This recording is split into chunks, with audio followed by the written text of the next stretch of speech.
Friends नमस्कार। स्वागत है आप सभी का हमारे इस यूट्यूब चैनल पर। तो चलिए आज मैं आपको बताने वाली हूँ कक्षा 11वीं का हिंदी का जो आपका पेपर होने वाला है, तो उसका हम मोस्ट आईएमपी क्वेश्चन लेकर के आए हैं। आपके एग्ज़ाम के पॉइंट ऑफ व्यू से काफ़ी महत्वपूर्ण क्वेश्चन पेपर हैं, तो आपको हमारे साथ एक एक क्वेश्चन को लगाना होगा। हम उसका फुल सॉल्यूशन लेकर के आए हैं। किसी भी प्रकार का डाउट हो तो आप हमसे कमेंट करके कमेंट बॉक्स में पूछ सकते हैं। और जो भी आप विद्यार्थी हमारे चैनल पर नए हो वो चैनल को सब्सक्राइब, वीडियो को लाइक अवश्य कर दें। किसी भी प्रकार का डाउट हो तो आप हमसे पूछ सकते हैं। तो चलिए फ्रेंड्स, हम पेपर को लगाना स्टार्ट करते हैं। ये काफ़ी मेहनत से हम आपको लिए पेपर बना कर लेकर के आए हैं, इसीलिए आपको एक एक क्वेश्चन को अच्छे से हमारे साथ रीड करना होगा। पहला क्वेश्चन आपके सामने है, सही विकल्प चुनकर लिखना है, जो आपके लिए शायद 6 नंबर के रहेंगे। प्रत्येक क्वेश्चन आपके लिए 1 नंबर का रहेगा। पहला आपके सामने क्वेश्चन है कि रचना के अनुसार वाक्य के भेद होते हैं कितने। तो इसका सही और करेक्ट आंसर है बी, 3 होते हैं। ठीक है, रचना के आधार पर वाक्य कितने प्रकार के होते हैं? 3 प्रकार के। बस बात करते हैं सेकंड की। तो संचार शब्द की उत्पत्ति चर धातु से हुई है, जिसका अर्थ क्या होता है? चलना। ठीक है, चलना इज़ द राइट और करेक्ट आंसर। सी आपका बिल्कुल सही और करेक्ट है। बात करते हैं थर्ड क्वेश्चन की। चित्रपट संगीत का पर्याय कहा गया है, तो किसके लिए? तो इसका सही और करेक्ट आंसर है लता मंगेशकर को चित्रपट संगीत का जो है पर्याय कहा गया है। फिर फोर्थ क्वेश्चन है, हिंदी का प्रथम उपन्यास माना जाता है, तो आदिवासी समाज हिंदी का जो प्रथम उपन्यास माना जाता है उसे परीक्षा गुरु कहते हैं। परीक्षा गुरु आपका सही है, बी आंसर करेक्ट है। पांचवा क्वेश्चन है, कविता आओ मिलकर बचाएं में चिंता व्यक्त की गई है किसकी? तो जो आदिवासी हैं, आदिवासी समाज के लोगों की ये चिंता जो है व्यक्त की गई है। इसके बाद बात करें अंतिम क्वेश्चन की। तो विराट के प्रति जिज्ञासा की भावना मिलती है कहाँ पर? तो इसका सही और करेक्ट आंसर है वी, छायावाद में। छायावाद इज़ द राइट और करेक्ट आंसर। इसके बाद हम बात करेंगे रिक्त स्थान की पूर्ति करना है, जो आपके लिए 6 नंबर के रहेंगे। प्रत्येक क्वेश्चन आपके लिए 1 नंबर का है। पहला क्वेश्चन आपके सामने है, आदि कवि वाल्मीकि कृत रामायण एक खालिस्तान है, तो यह एक महाकाव्य है।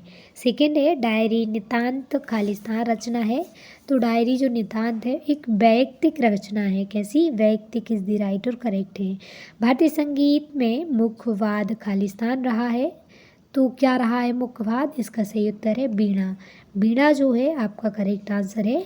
फिर बात करते हैं फोर्थ क्वेश्चन की।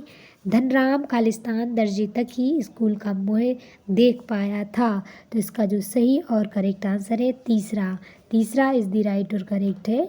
फिफ्थ क्वेश्चन है आपके सामने, गीत फरोश जो है कविता के रचनाकार कौन है? तो जो भवानी प्रसाद मिश्र जी हैं वो गीत फरोश रचना के रचनाकार हैं। राजनीतिज्ञ जनता को बड़े बड़े खालिस्तान दिखाते हैं, तो क्या दिखाते हैं? बड़े बड़े सपने दिखाते हैं राजनीतिज्ञ। ठीक है, अब हम आपको लेके चलते हैं। एक शब्द सही जोड़ी मैच करनी है हमें, कॉलम ए से कॉलम बी को मैच करना है, तो हम फटाफट सही जोड़ी को मैच करते हैं। सबसे पहले आपके सामने है भाव पल्लवन। भाव पल्लवन की इसकी सही जोड़ी है बी, विस्तार।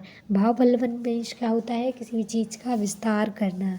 संक्षेपण भाव जो होता है, संक्षेपण भाव का बिल्कुल सही और करेक्ट जोड़ी आप यहाँ देख सकते हैं। पूर्णतया, संक्षिप्ततया, स्पष्टतया और शुद्धता। ठीक है, आपका सही और करेक्ट है। फिर वीर भत्स रस का स्थायी भाव क्या होता है? तो इसका जो सही और करेक्ट आंसर आप यहाँ देख सकते हैं जुगुत्सा आपका सही है। मानव ज्ञान से संबंधित सूचना की जो सही और करेक्ट जोड़ी है, इसका जो आप यहाँ देख सकते हैं सी सही है। विशेष ज्ञानकोश बिल्कुल आपका करेक्ट और सही है। राजस्थान की रजत बूंदें ये तो इसकी सही जोड़ी है शेखर जोशी। शेखर जोशी 5वीं की बिल्कुल सही जोड़ी है। गलता लोहा, गलता जो लोहा है इसकी सही और करेक्ट जोड़ी आप यहाँ देख सकते हैं सॉरी, जो पाँचवीं की जो सही और करेक्ट जोड़ी है इसकी सही है, आप यहाँ देख सकते हैं, अनुपम मिश्र की है, राजस्थान की रजत बूंदें। और गलता लोहा एक शेखर जोशी की रचना है।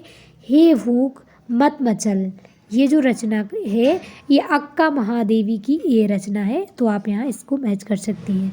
अब हम आपको लेके चलते हैं शब्द शब्द पर। तो आप यहाँ देख सकते हैं सारे शब्द शब्द हम सॉल्व करेंगे, जो आपके लिए 6 नंबर के रहेंगे। प्रत्येक क्वेश्चन आपके लिए 1 नंबर का है।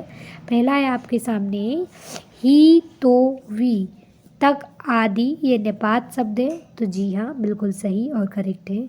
सेकंड है, गलत गज़ल का अंतिम शेर मक्ता कहलाता है, तो ये भी बिल्कुल सही है, करेक्ट है। डायरी नितांत अंतरंग रचना है, तो ये आपका सही है, करेक्ट है। वाद्य संगीत सुर ताल राग और काल से संबंधित है, तो ये आपका सत्य है। और बात करते हैं अंतिम की, धनराम कुशाग्र बुद्धि का बालक था, ये भी आपका असत्य है।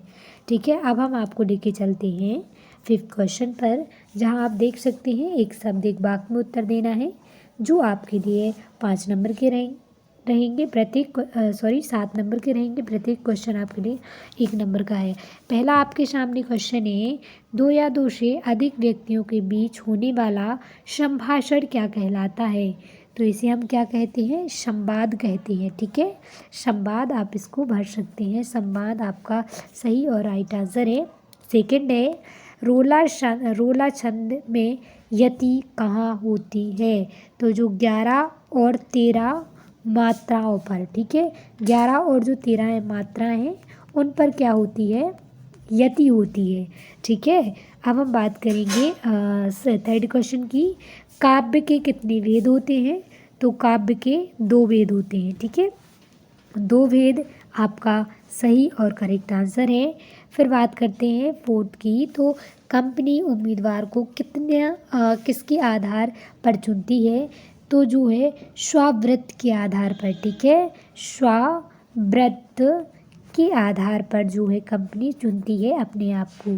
ठीक है, इसके बाद बात करेंगे 5th क्वेश्चन पर, अजंता की दीवारों पर बने चित्रों को किसने बनाया था? तो बौद्ध भिक्षु, जो बौद्ध भिक्षु होते हैं ना, बौद्ध भिक्षुओं ने अजंता की दीवारों पर जो है चित्र बनाए थे। ठीक है, आप इसको एक बार पढ़ सकते हैं। फिर इसके बाद बात करते हैं 6th क्वेश्चन की, दूसरी बार लॉर्ड कर्जन जो थे कि भारत आने से क्या प्रसन्न ना थे? कौन प्रसन्न नहीं थे? तो जो भारतवासी थे, भारतवासी लॉर्ड कर्जन के दूसरी बार भारत आने पर प्रसन्न नहीं हुए थे। ठीक है, फिर इसके बाद आप यहाँ देख सकते हैं, हम अंतिम क्वेश्चन की ओर चलते हैं। अंतिम क्वेश्चन आपका यहाँ देख सकते हैं, जगनिक द्वारा रचित कृति का नाम क्या है? तो इसका जो सही और करेक्ट आंसर है परमाल रासु। ठीक है, जो आपकी परिमल रासु है, जो है जगनिक ने इसकी रचना की थी। और ये जो है जगनिक परमर्ती देव के शासनकाल में, चंदेल वंश के जो शासक थे परमर्ती देव, उनके दरबार में जगनिक रहा करते थे। प्रश्न क्रमांक 6 से जो है 23 तक के क्वेश्चन की आंसर और क्वेश्चन अब आपको नेक्स्ट वीडियो में उपलब्ध कराएंगे। हमारी वीडियो पसंद आई हो तो वीडियो को लाइक, चैनल को सब्सक्राइब करना ना भूलें। Thank you so much. आपके एग्ज़ाम के लिए बेस्ट ऑफ लक। धन्यवाद।